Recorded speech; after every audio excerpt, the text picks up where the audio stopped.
15 अगस्त 2026 यानी भारत के 80वें independence day का मौका इस बार बेहद खास होने जा रहा है। इस बार लाल किले की प्राचीर से कुछ ऐसा होने जा रहा है जो आजाद भारत के इतिहास में पहले कभी नहीं हुआ। जब प्रधानमंत्री नरेंद्र मोदी लाल किले पर पहुंचेंगे तो सबसे पहले राष्ट्रगीत वंदे मातरम गाया जाएगा।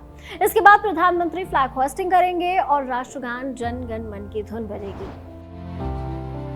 यह ऐतिहासिक बदलाव इसलिए भी खास है क्योंकि साल 2026 में ही वंदे मातरम के 150 साल पूरे हो रहे हैं। इस मौके पर सिर्फ लाल किला ही नहीं बल्कि ज्ञानपथ पर 2500 एनसीसी कैडेट्स और माई भारती के वॉलंटियर्स वंदे मातरम की ह्यूमन चेन बनाएंगे और इंडियन एयरफोर्स के हेलीकॉप्टर लाल किले पर फूलों की बारिश करेंगे। लेकिन खबर सिर्फ लाल किले तक सीमित नहीं है। इस इंडिपेंडेंस डे से ठीक पहले संसद ने एक बहुत बड़ा और ऐतिहासिक कानून भी पास किया है जिसने वंदे मातरम को देश के राष्ट्रगान की तरह ही कानूनी सुरक्षा दे दी है। आज के न्यूज एंड एनालिसिस के एपिसोड में हम यही सब जानेंगे कि ये नया कानून क्या है, वंदे मातरम की हिस्ट्री क्या है, इसे लाल किले से गाए जाने का सिग्निफिकेंस क्या है।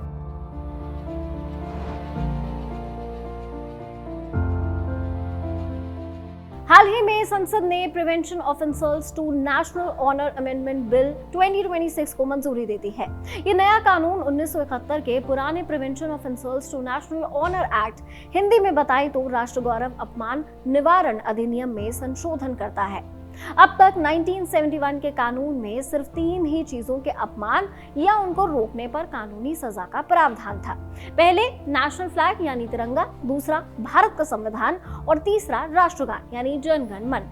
इस पुराने कानून की धारा 3 के तहत अगर कोई जानबूझकर राष्ट्रगान गाने से रोकता था या राष्ट्रगान गा रही सभा में बाधा डालता था तो उसे क्राइम माना जाता था। लेकिन राष्ट्रगीत वंदे मातरम को ऐसी कोई कानूनी संरक्षण नहीं प्राप्त था। अब इस नए अमेंडमेंट बिल के जरिए वंदे मातरम को भी 1971 के कानून की धारा 3 में शामिल कर लिया गया है। इसका मतलब ये है कि अगर कोई इंसान जानबूझकर राष्ट्रगीत वंदे मातरम को गाए जाने से रोकेगा या इसे गा रही किसी सभा में हुड़दंग मचाकर बाधा डालेगा तो वो कानूनन अपराधी माना जाएगा। इस ऑफेंस के लिए दोषी पाए जाने पर 3 साल तक की जेल की सजा है, जुर्माना या दोनों सजा हो सकती है। अगर कोई इंसान दोबारा यही गलती करता है तो उसे कम से कम 1 साल की सजा भुगतनी होगी। सरकार का कहना है कि ये बिल 24 जनवरी 1950 को संविधान सभा में दिए गए पहले राष्ट्रपति डॉक्टर राजेंद्र प्रसाद के ऐतिहासिक बयान को कानूनी रूप देता है, जिसमें उन्होंने कहा था कि वंदे मातरम को नेशनल एंथम जनगण मन के बराबर ही सम्मान और दर्जा दिया जाना चाहिए।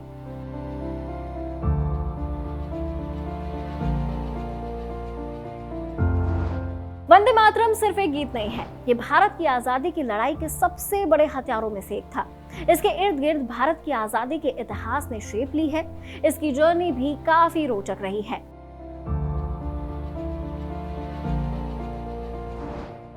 बंकिम चंद्र चट्टोपाध्याय ने 1876 में इस गीत को लिखा था। कुछ जगहों पर यह साल 1875 भी बताया जाता है, लेकिन क्योंकि 150वीं सालगिरह 2026 में ही मनाई जा रही है तो हम भी इसे 1876 मान लेते हैं।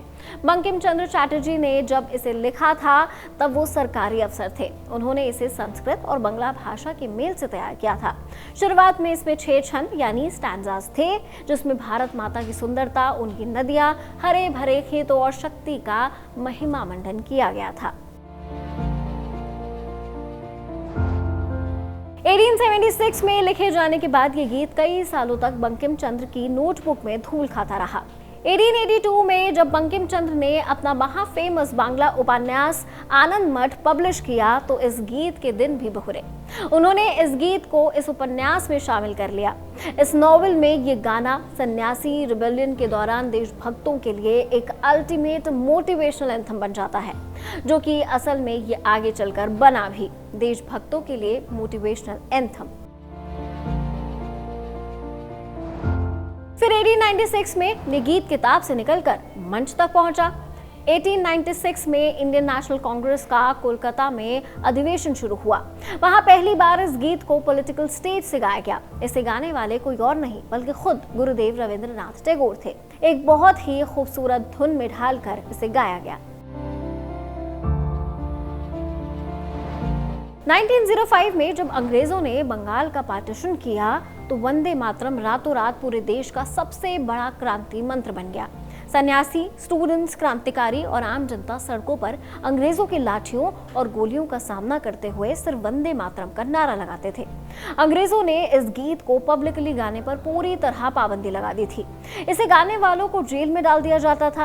लेकिन जैसा कि होता आया है, पाबंदी लगाने से चीजों की रीच और बढ़ जाती है। वंदे मातरम के साथ भी कुछ ऐसा ही हुआ। ये मंत्र आग की तरह फैल गया। वंदे मातरम का इतिहास जितना गौरवशाली रहा है, उतना ही विवादित भी। इसके साथ कई ऐतिहासिक और वैचारिक विवाद जुड़े रहे। धार्मिक आपत्ति और 2 छंदों का चयन। 1937 गीत के पहले 2 छंदों में सिर्फ मदरलैंड की नेचुरल ब्यूटी और ममता का विवरण है, लेकिन तीसरे छंद के बाद बंकिम चंद्र ने भारत माता की तुलना दुर्गा, लक्ष्मी और सरस्वती जैसी हिंदू देवियों के साथ की थी। मुस्लिम लीग और कई अन्य नेताओं ने इस पर आपत्ति जताई कि एकेश्वरवाद यानी कि एक ईश्वर को मानने वाली विचारधारा के लोग देश को किसी देवी के रूप में पूजने वाले बोल नहीं गा सकते। पंडित जवाहरलाल नेहरू ने उस वक्त सुभाष चंद्र बोस को एक लेटर लिखा था। नेहरू आनंद मठ का इंग्लिश ट्रांसलेशन पढ़ रहे थे ताकि वो समझ सकें कि इस गीत का बैकग्राउंड क्या है। नेहरू ने भाषा की समस्या पर भी ध्यान दिलाया था कि ज्यादातर लोग डिक्शनरी की मदद के बिना बंगाली भाषा के शब्दों का सही मतलब नहीं समझ पाएंगे। फिर 1937 में गुरुदेव रविंद्रनाथ टैगोर की सलाह पर इसके सिर्फ पहले 2 छंदों को ही ऑफिशियली अपनाने का फैसला किया गया, क्योंकि वो किसी धर्म प्रतीक से मुक्त थे। आजादी के बाद जब संविधान सभा में देश का राष्ट्रगान चुनने की बात आई तो काफी बहस हुई। 1948 में संविधान सभा के सदस्य एच.वी. कामथ ने इस बात पर सवाल उठाया था कि जब वंदे मातरम को राष्ट्रगान के बराबर का दर्जा दिया जाना था तो इसे जन गण मन के साथ ही ऑफिशियल दर्जा क्यों नहीं दिया गया। वही नवंबर 1948 में सेठ गोविंद दास ने वंदे मातरम को ही असली राष्ट्रगान बनाने की पुरजोर वकालत की थी। उन्होंने तर्क दिया था कि आजादी के पूरे आंदोलन में इस गीत का रिमार्केबल कंट्रीब्यूशन रहा। 24 जनवरी 1950 को संविधान सभा के अध्यक्ष डॉक्टर राजेंद्र प्रसाद ने ऐतिहासिक फैसला सुनाया। उन्होंने जनगण मन को भारत का राष्ट्रगान यानी नेशनल एंथम घोषित किया और वंदे मातरम को राष्ट्रगीत यानी नेशनल सॉन्ग का दर्जा दिया।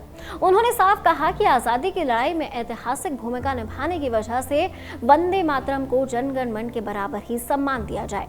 आज के एपिसोड में बस इतना ही। आपको ये एपिसोड कैसा लगा हमें कमेंट सेक्शन में जरूर बताइए एंड कीप वॉचिंग जिंगाबाद।